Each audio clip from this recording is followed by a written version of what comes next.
Olá pessoal, então a nossa semana 6, né, teoria da contabilidade, ele vai tratar exclusivamente de um primeiro elemento aí de grande importância, né, de um primeiro grupo de contas que a gente observa dentro da contabilidade com relação à parte que compete à empresa, né, que é o ativo, que é o que é da empresa, né, de questão.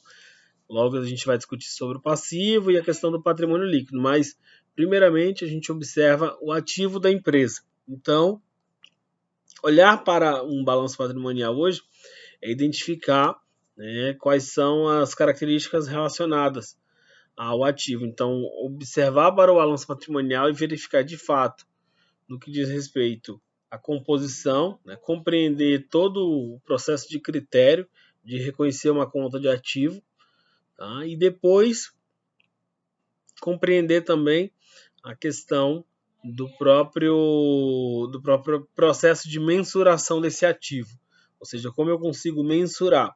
E por fim, entender um processo de análise quanto aos tipos de recuperação, os tipos de avaliação de ativo dentro da empresa, certo?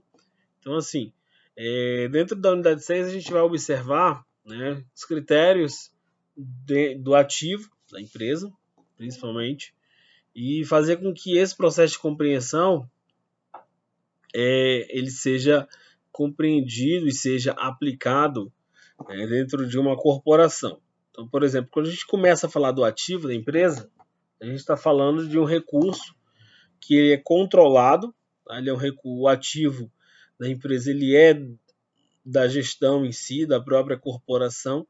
Então ele está sob controle de uma entidade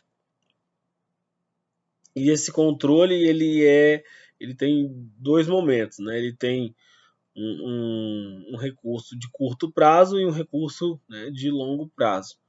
Então a gente observa que a proposta é cuidar da empresa, tomar de conta das suas responsabilidades, tanto a curto prazo quanto a longo prazo, já tendo uma perspectiva de um futuro beneficiado, né, economicamente falando.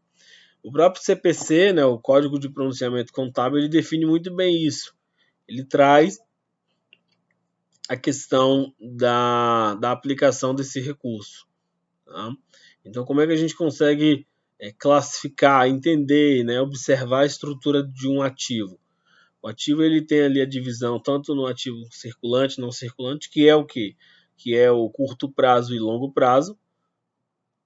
Tá? E logo em seguida, a gente percebe que ele está muito bem distribuído. Né? A gente tem ali curto prazo.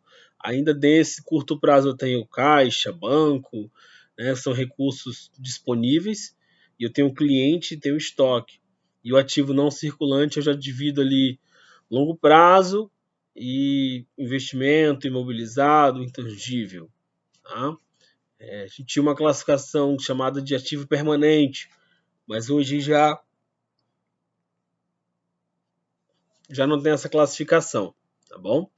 Então observa que falar do ativo de uma conta, né, o ativo de uma empresa, a gente está falando ali de recursos próprios, tá? Tanto de curto prazo quanto longo prazo, mas ainda assim são próprios, tá bom? Então, na própria lei das SAs, né, na própria lei da sociedade anônima, dos tipos de sociedade, no artigo 179, ele traz ali sobre os tipos de conta, né, os tipos de classificação. Então já é um ponto a ser esclarecido, um ponto a ser estudado, tá? Onde a gente observa a estrutura e observa o estudo da composição do ativo de uma empresa. Tudo bem?